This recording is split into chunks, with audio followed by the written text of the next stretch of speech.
January 10th, 1475, a frozen valley, 120,000 Ottoman soldiers marching toward what they thought would be an easy victory. What they didn't know? They were walking straight into the deadliest trap in medieval history. By sunset, the empire that conquered Constantinople would be drowning in ice-cold rivers, fleeing for their lives from just 40,000 Moldavian defenders. This is the story of how one brilliant leader turned winter itself into a weapon and saved all of Europe from Ottoman invasion. If you love stories of underdog victories and military genius, you need to subscribe right now. Hit that like button, because what you're about to hear will blow your mind. The 1400s weren't kind to anyone living in Eastern Europe. If you weren't already conquered by the Ottomans, you were probably next on their list. After the fall of Constantinople in 1453, the Ottoman Empire became an unstoppable juggernaut, crushing kingdoms like they were made of paper. Their armies? Massive. Their reputation?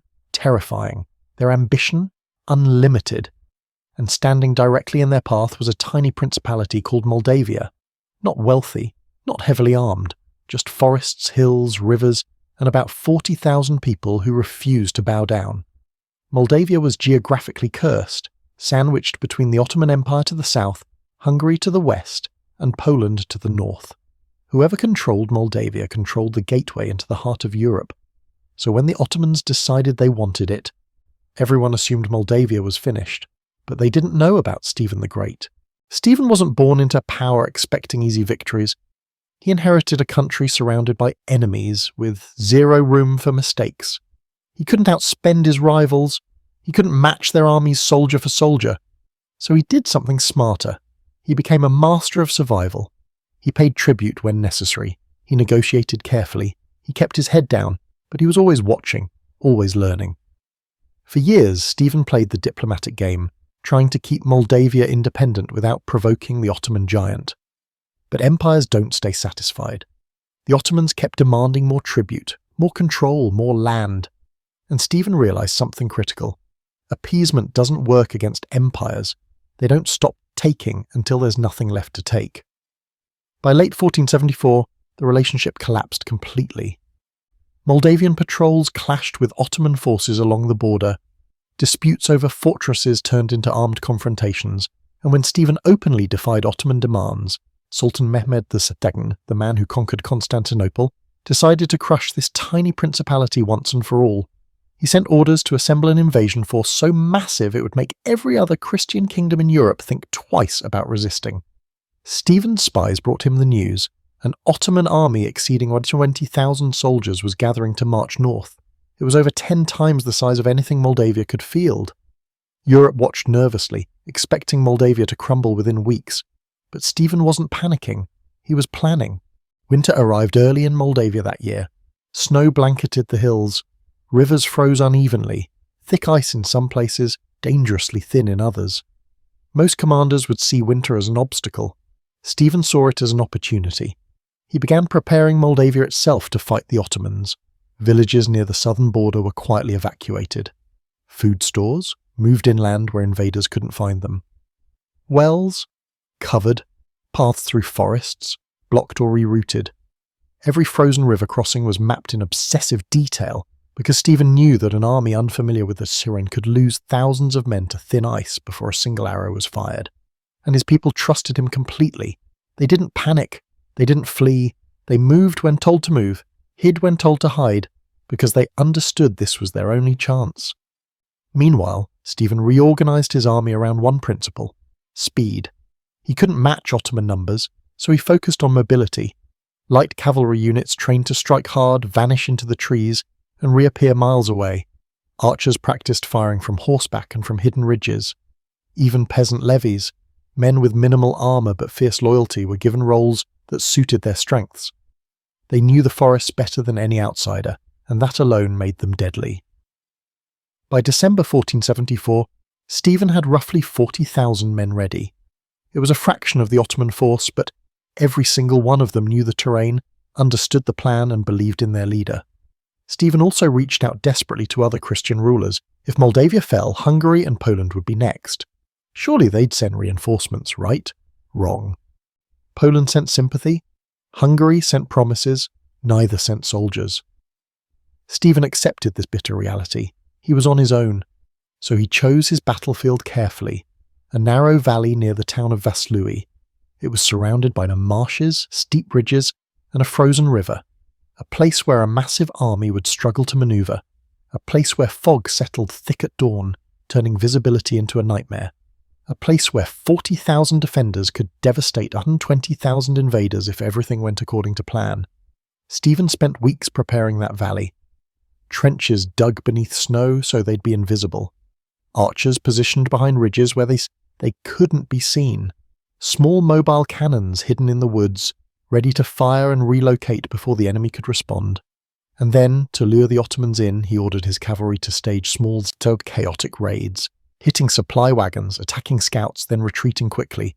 It created the illusion of panic, of disorganization, of an army too weak and terrified to fight. The Ottomans bought it completely. January 10th, 1475, just before dawn. The valley near Vaslui was swallowed in freezing fog so thick you couldn't see 10 feet ahead. Stephen had been waiting for exactly this. Fog would destroy the Ottomans' abilities to coordinate, turning their overwhelming numbers into a disadvantage. The first sign of the enemy wasn't visual, it was sound. The rumble of boots, hooves, and wagon wheels echoing through the mist. 120,000 Ottoman soldiers marching confidently into the valley, believing the Moldavian army was retreating further north. They had no idea they were surrounded. Stephen's troops were already in position, thousands of men hidden along the ridges on both sides of the valley. Silent, motionless, invisible in the fog. Archers held their bows ready. Cavalry crouched beside their horses, no fires, no voices, just cold, patient stillness. Then came the war horns, low, eerie sounds, echoing from multiple directions at once, amplified by the fog. The Ottomans slowed, confused. Before they could react, Stephen unleashed hell. Thousands of arrows erupted from the heights, cutting through the fog and slamming into Ottoman ranks with devastating accuracy. Soldiers raised shields, but they couldn't see where the shots were coming from. Panic spread instantly. Then the cannons opened fire, mobile guns hidden behind ridges, their thunder echoing through the valley like the roar of an angry god. Ottoman formations shattered. Before they could regroup, Moldavian light cavalry charged out of the fog from every angle. They struck the flanks with brutal precision, fired volleys of arrows, then vanished back into the mist before anyone could counterattack. Some hit from the left, others from the right. The Ottomans were fighting shadows. Chaos consumed the valley. Officers shouted conflicting orders because no one could see the battlefield. Units moved forward when they should have held position. Others retreated into their own allies. The fog twisted every sound, making it impossible to tell where commands were coming from. Stephen watched from a concealed ridge, waiting for the perfect moment. When the Ottomans were fully disoriented, he gave the signal. A deep, rolling trumpet blast echoed across the valley. Moldavia's main battalion charged. From behind the fog, thousands of infantry and elite guards descended the ridges like an avalanche, crashing into an enemy already blinded, scattered, and exhausted. The valley erupted into absolute carnage. Ottoman soldiers, still struggling to see, suddenly found Moldavian infantry smashing into them from the front while cavalry hammered them from the sides. Some Ottoman units tried retreating across the frozen river. Big mistake. The ice had weakened under days of heavy marching. Moldavian archers targeted the crossings and the ice shattered. Soldiers plunged into freezing water, weighed down by armour, drowning in the current. Those who reached the far bank discovered Moldavian riders waiting, having circled behind to block any escape. The once mighty Ottoman army was trapped, pressed between riverbanks, fog-covered slopes, and relentless attacks from all directions. By midday, the fog lifted. What it revealed was devastation on a scale the Ottoman Empire had rarely experienced. Thousands of soldiers dead, battle standards dropped in the snow, survivors fleeing in every direction. Leaderless and broken, Moldavia had won. Against impossible odds, Stephen the Great had just delivered one of the most shocking military defeats in history. When the fog cleared and silence returned to the valley, Stephen didn't celebrate. He rode slowly through the battlefield, making sure the threat was truly over. His officers reported what he had hoped. The Ottoman army was no longer an army. It was scattered groups of freezing, terrified men running for their lives. Stephen ordered limited pursuit. He refused to let victory turn into recklessness. Small, fast scout units tracked the retreating Ottomans to ensure they didn't regroup, but most were too broken to pose any further threat.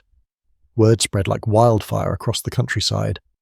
Villagers who had fled into the forest came back, moving cautiously at first, then with growing relief as they saw Moldavian soldiers returning victorious, carrying captured banners and prisoners. Against all logic, Moldavia had survived. But Stephen knew this was only the beginning.